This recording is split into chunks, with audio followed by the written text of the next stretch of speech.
Aquí estamos, segundo bloque de este Plus Energético de hoy. Arrancamos este bloque con información bien local, una nueva etapa con apertura de actividades, con, por supuesto, estrictos protocolos para poder volver a trabajar.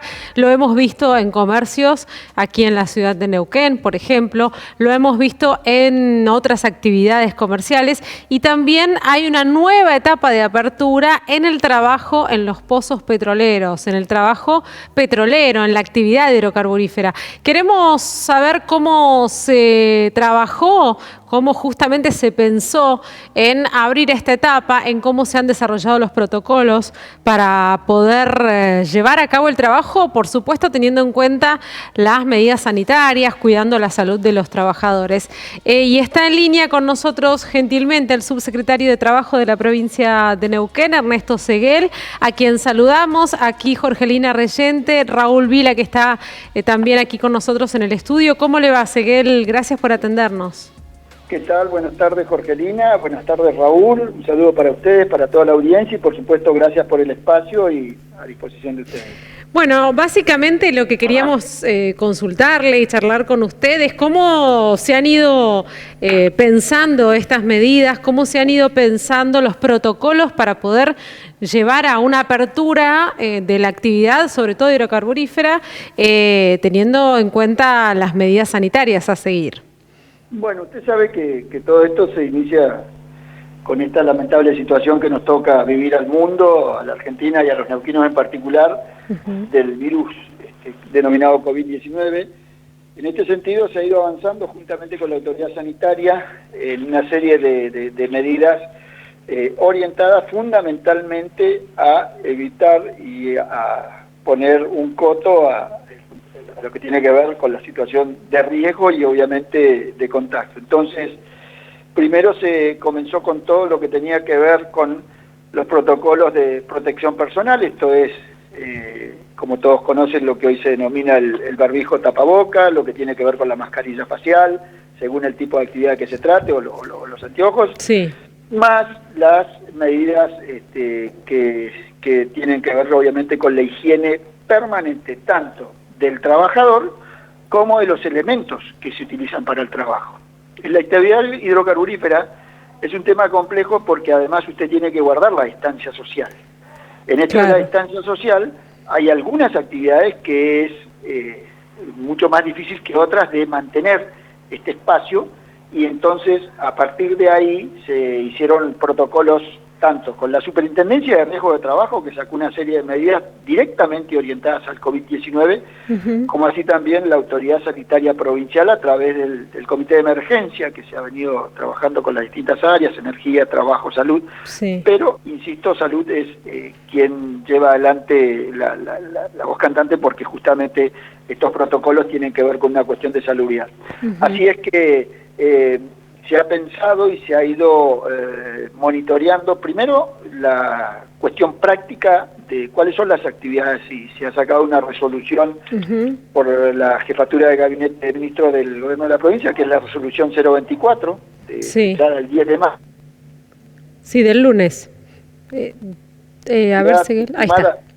Sí, una cantidad estimada de unas entre 15 y 16 actividades dentro del área hidrocarburífera, ampliando lo que había determinado el decreto 297, que en su artículo 6 decía que se podía trabajar con guardias mínimas en lo que era la industria hidrocarburífera, tanto para lo que era producción, extracción y transporte de petróleo y gas, y ahí se ha ido, estas eran guardias mínimas que, bueno, lo que hacían era mantener la situación, pero con una dotación mínima de personal. Bueno, ahora eso se ha ampliado a lo que es mantenimiento de pozos, a lo que es terminación, a lo que es una serie de actividades que están determinadas en este decreto, donde las medidas sanitarias deben ser no solamente cuidadas, sino implementadas. Y en esto se ha incorporado la responsabilidad solidaria de todas las partes. La responsabilidad solidaria me refiero al trabajador en primera instancia, pero a la contratista, o a la subcontratista, pero también a la principal. Se han armado los comités mixtos, donde participa también la organización sindical, y se prevé toda una serie de medidas que tienen que ver, por ejemplo, con ingreso al cesamiento, con la toma de temperaturas, tanto al ingreso como al egreso y también aleatoriamente dentro del establecimiento, porque hay algunas la actividad petrolera tiene unas modalidades de trabajo que son tantos días en campamento por tantos días después en descanso, entonces hay que hacer un monitoreo y un control permanente.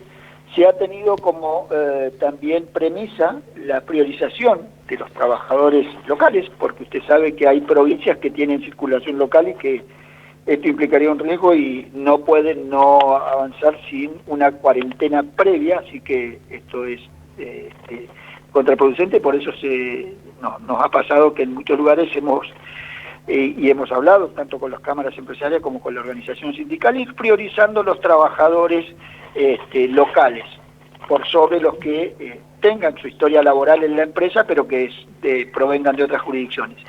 En esto lo que se ha buscado es ir reactivando la actividad, porque bueno, a partir de ir habilitando actividades mercantiles, como ha pasado a partir del 11 y va a suceder a partir del 18, se va flexibilizando con mucha prudencia, porque en esto, Jorgelina, usted sabe que tenemos que ser muy cuidadosos, porque lo que tenemos que evitar es que la curva de contagios que se ha achatado, que se vuelva a activar. No se reactive, digamos, porque es muy peligroso para toda la comunidad. Pensaba en el transporte, Seguel, porque justamente sabíamos que, por ejemplo, los trabajadores petroleros que eran transportados en combis o en minibús, ¿se ha dispuesto medida con respecto al transporte para que se cuiden también las medidas sanitarias allí?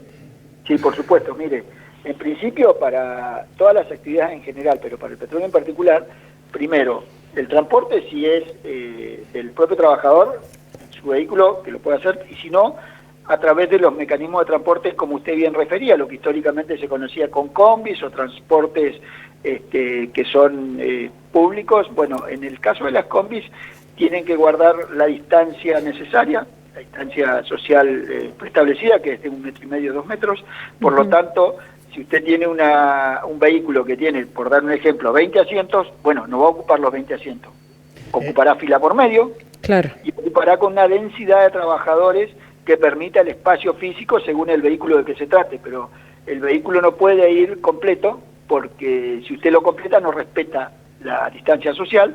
Después tiene que haber una serie de controles respecto a lo que es, obviamente, la utilización del barbijo, la utilización de la mascarilla, los elementos de desinfección. Tiene que haber la desinfección permanente, como dije, tanto del trabajador propiamente dicho como de las herramientas, y en este caso, en el caso del transporte, la desinfección debe estar en forma permanente, lo mismo que las herramientas de trabajo. No compartir, obviamente, parecería una obviedad, pero no lo es tanto, no compartir los utensilios personales, llámese taza, llámese cuchara, mucho menos el mate, no compartir el celular, no compartir, bueno, por decir, ni hablar de los elementos de protección personal. No, por supuesto. Entonces, todo esto además genera una situación con todo lo que tiene que ver con los elementos que no son reutilizables y que deben ser desechados, caso de los barbijos, ¿no? Tener señalizado en dónde se desechan, cómo se desechan, el tratamiento. Eso está todo protocolizado, digamos. Exactamente, todo esto está en el protocolo. Raúl. Ernesto Seguel, Raúl Vila, ¿cómo le va?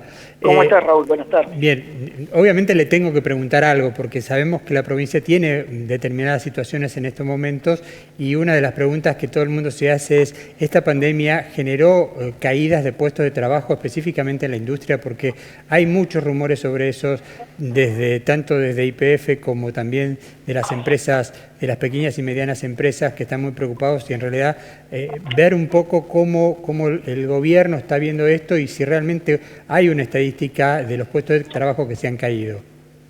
Sí, es muy buena la pregunta, Raúl, gracias por hacerla, y decirles que sí, claro, este parate en la actividad ha generado un cimbronazo severo dentro de lo que es la empleabilidad. Pero para eso nosotros hicimos reuniones con las cámaras empresarias, tanto con la CEP como con la CEOPE y con las pymes locales a través de la FECENE, también con las organizaciones sindicales, esto es el petróleo, trabajadores del petróleo y gas de base, como el personal jerárquico, porque decirle que teníamos, cuando inicia la cuarentena, en función al aislamiento social preventivo obligatorio, teníamos no menos de 20.000 trabajadores de la actividad que estaban en sus casas, y esto la verdad que era una situación muy compleja. Y esto se destraba a partir de fines de abril, cuando se firma el acuerdo que permite que aquellos trabajadores que no estén contraprestando, que estén en el aislamiento y no estén trabajando, cobren como suma no remunerativa un importe aproximado del orden de entre el 70 y el 80% de sus salarios como suma no remunerativa. Esto implica que iba a haber un ahorro en lo que era contribuciones sociales, sí iban a pagar la obra social y la cuota sindical, y esto abarataba los costos, y a partir de irlo reactivando, bueno, pero también decirle que el compromiso era, sí, bajar los costos laborales, ponerle dinero del bolsillo de los trabajadores, pero no despedir. La condición es no despedir y no suspender, y este acuerdo se hizo por 60 días.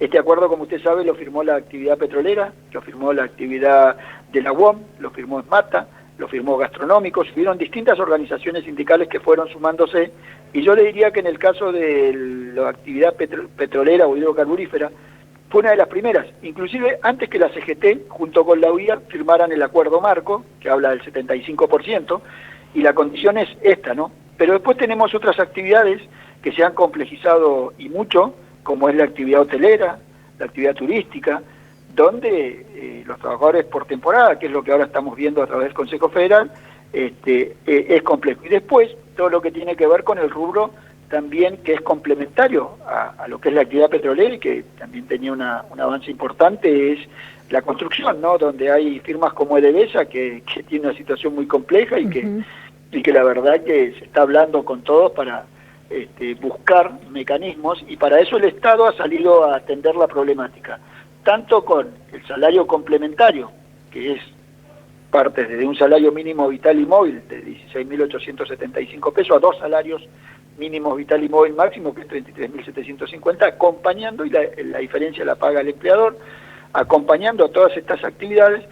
Y en algunos casos también ha habido, usted sabe que, por ejemplo, el caso de la construcción tiene un régimen diferenciado y distinto, sí, pero también se ha ido acompañando con créditos blandos, se ha acompañado en el caso de los monotributistas con aportes o créditos tasa cero.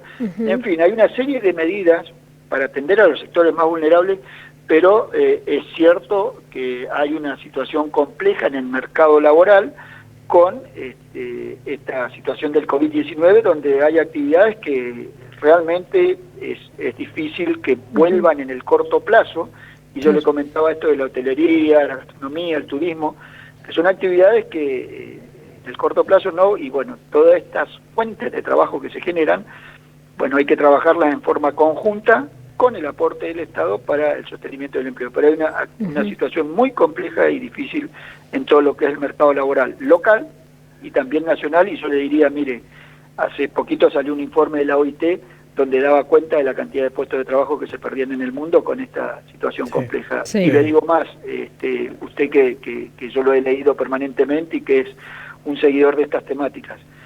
Yo lo comentaba con algunos colegas de ustedes. Sí. Yo creo que en el mundo del trabajo y en el mundo de las relaciones laborales va a haber un antes y un después de esta pandemia que hoy nos toca padecer a todo el mundo.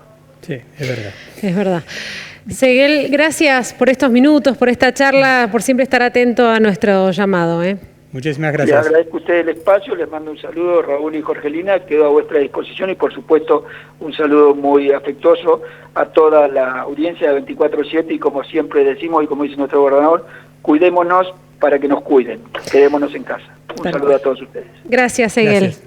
El subsecretario de Trabajo de la provincia de Neuquén, que depende del Ministerio de Desarrollo Social y Trabajo, dándonos un panorama en principio minucioso sobre el protocolo, los protocolos de sanidad para que los trabajadores puedan volver a sus puestos de trabajo en el campo, y al final, bueno, con un panorama en donde es lo que estamos viendo en todos lados, ¿no? Este gris, esta situación compleja en donde han habido muchas pérdidas de trabajo y en donde se requiere incluso mucha presencia del Estado para poder sortear esta situación. Sí, vos date cuenta que nosotros estábamos mirando el petróleo y él puso foco en la hotelería, en otras actividades que están mucho peor que esto. Es decir, que están relacionadas mucho. Están relacionadas, sí, pero obviamente están mucho peor. Entonces hay que ver todo el panorama, por eso lo ideal es ver a futuro que obviamente esto es cíclico, pero que obviamente va a ir cambiando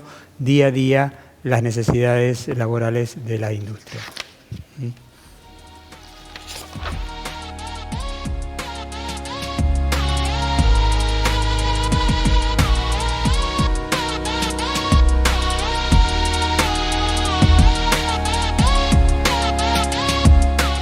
Bueno, vamos a repasar detalladamente en qué consisten estos protocolos sanitarios para poder volver a trabajar en los pozos petroleros. Recién lo charlábamos con el subsecretario de Trabajo de la provincia y tenemos preparado material con placas y la información concreta para ir repasando. Los equipos petroleros habilitados para trabajar. Tenemos en cuenta que el Gobierno Nacional aclaró que los equipos están habilitados para operar siempre que se respeten las condiciones de higiene y seguridad para evitar el contagio del coronavirus. El gobernador Omar Gutiérrez solicitó a Nación que aclarara el alcance de las medidas de aislamiento social para la actividad petrolera y en el caso de Neuquén, como bien mencionábamos recién, el Ministerio de Salud ya elaboró un protocolo junto con los sindicatos del sector y una comisión que se lleva a cabo entre todas las partes que participan en una operación.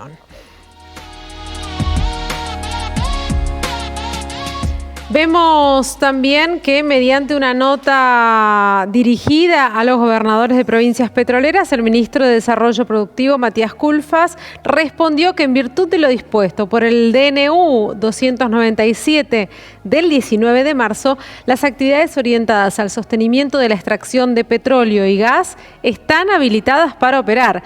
El artículo 6, inciso 23 de esta norma, exceptuó del aislamiento a las guardias mínimas en las áreas de producción y transporte de hidrocarburos.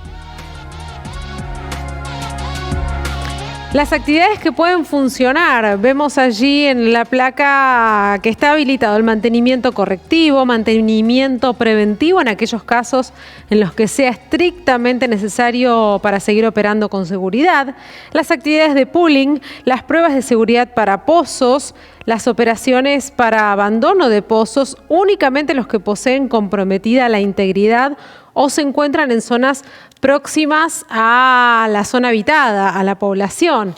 También se habilita el montaje-desmontaje de aparato individual de bombeo, de puentes de producción, de operaciones de desparafinación de pozos, operación y mantenimiento, transporte de crudo y agua para producción en camiones, obras y trabajos necesarios por condiciones de seguridad de procesos, servicios de comidas y limpiezas para el personal que esté afectado a las tareas, servicio de enfermería y medicina in situ en la locación, operaciones de limpieza de pozo, perforación, workover, fracturas y completación de pozos y sus servicios relacionados. También se habilitaron obras destinadas a la ejecución de ductos para la evacuación de hidrocarburos gaseosos, líquidos y agua de producción.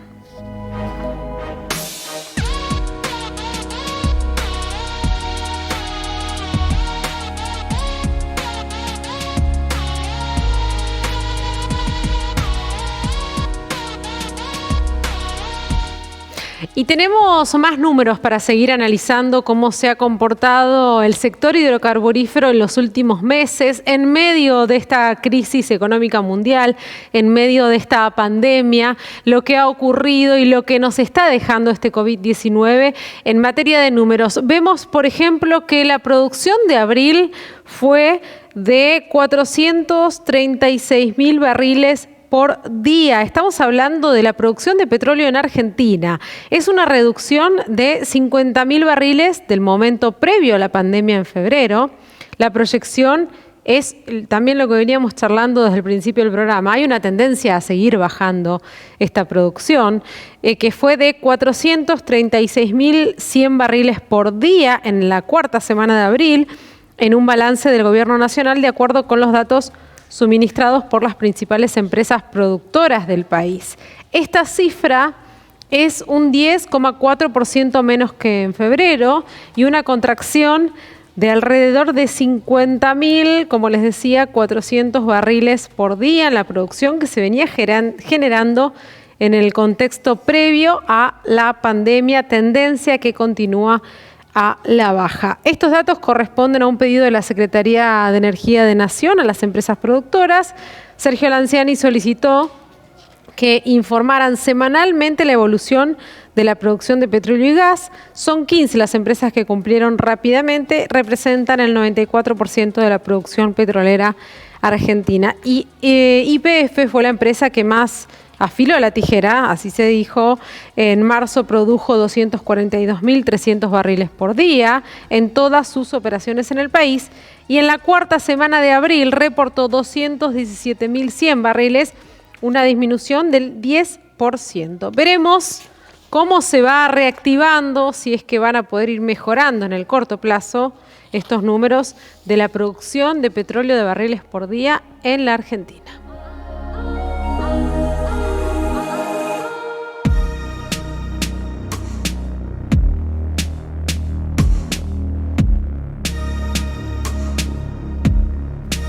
Bueno, volvemos aquí con Raúl Vila en el estudio. Raúl, hay novedades con nuevos cambios en realidad en las autoridades de YPF, ingresos y presencia de neuquinos en algunos sectores claves para la empresa de bandera. YPF está cambiando todo su equipo de trabajo, sus direcciones, vicepresidencias como tienen ellos, pero la noticia que saltó hoy es que la vicepresidencia que estaba a cargo de Bisotto queda dividida en dos, ¿sí? Una para convencionales y otra para no convencionales. La de convencionales, va a estar, discúlpenme que lo tengo acá anotado. Sí, porque es nuevito. Gustavo Astier. Gustavo Astier va a estar en convencionales y pasa a no convencionales Pablo Giuliano. Pablo Giuliano es un ex YPFiano, ¿sí?, que estuvo a cargo de todo el desarrollo de Fortín de Piedra en Tecpetrol. Es decir, él viene de una escuela YPFiana, estuvo con Miguel Galucho desarrollando todo lo que era Vaca Muerta. Cuando se fue Galucho, se fue de YPF, nosotros decimos el libro de pases pasó a Tecpetrol, desarrolló Fortín de Piedra de tal manera que hizo una muy buena gestión en ese lugar, y hoy vuelve nuevamente a YPF con no convencionales. Tiene el gran desafío, obviamente, de llevar adelante en una etapa donde el petróleo justamente cambia totalmente la situación. Ahora, si bien sale entonces Pablo Bisotto, que era un elemento, podemos decir un elemento, ¿no?, una persona bastante valorada también en el sector, ingresan dos personas que también tienen mucho conocimiento en la materia. Las dos personas son de Neuquén, las dos personas están radicadas en Neuquén, o sea, tienen su familia, están trabajando acá, conocen Neuquén, y es una señal muy positiva para lo que es Vaca Muerta. Por supuesto que hay que verlo en este contexto internacional, pero los dos trabajan en Neuquén ya hace años y son reconocidos en la industria. Bueno, esto veremos a ver, porque es una noticia muy fresquita, veremos a ver cómo son los anuncios, si es que además de los nombres hay algún otro anuncio que pueda significar actividad. Hay un anuncio que es el de la vicepresidencia de Gas y Energía, que en realidad muchos de nosotros no tenemos relación. Está Martínez Taboada, que es también un YPFiano que viene de carrera, es decir, están ocupando todas las posiciones con gente de carrera o gente que es de YPF o fue de YPF en algún momento. Bueno, esto con respecto al cambio de autoridades en YPF, y ya vamos cerrando el programa de hoy. Raúl, vos tenías preparada otra columna. Sí, si tenés alguno, nos papelitos, quedan pero 2 minutos. No, simplemente hoy cuando estábamos a la mañana nos desayunamos con determinadas cantidades de cortes, de bloqueos en las rutas, y una de las cosas que no solo eran desocupados, sino también gente de la Bocra, los mineros que están en Arroyito, o sea, tenemos una cierta cantidad de cortes que obviamente hacen a que volvamos a una situación de hace unos 4 o 5 años atrás. En realidad las condiciones no son las mismas. Antes los cortes se hacían porque pedían trabajo y había trabajo. Hoy no hay trabajo, y esta es una realidad, y ya los dijeron los entrevistados que tuvimos hoy, que hay un impacto importante. Lo que decimos habitualmente, si bloqueamos una ruta, lo que estamos haciendo en definitiva es no generar consumo, porque bloqueamos a ese camionero que en definitiva consume combustible. Si consume combustible es alguien que va a dar trabajo a la actividad petrolera. O sea, esto es una realidad, entonces no podemos tomar la misma mecánica de seguir cortando o bloqueando el acceso cuando en realidad va en contra de los puestos de trabajo. Hay que pensar desde otro lugar. Lo vamos a solucionar con el tiempo. Bien, Raúl, de esta manera cerramos el programa número 10 de este año, de este 2020. La mayoría los hemos hecho en cuarentena, de manera remota, cada uno en su casa. Hoy ya, tomando las medidas correspondientes sanitarias, pudimos volver a trabajar aquí en el estudio de 24/7. Así que agradecer por todo el aguante en estas semanas tan complejas para producir, para llevar adelante un programa de televisión de esta manera. Y bueno, nos seguimos encontrando en mejorinformado.com en estos días. Exactamente. Ahí vamos a seguir también las novedades y nos vamos a volver a encontrar la semana que viene. Recuerden que pueden volver a ver el programa y también pueden consultar las notas en nuestro canal de YouTube de Prima Multimedios. Agradecemos a todos y nos encontramos la semana que viene.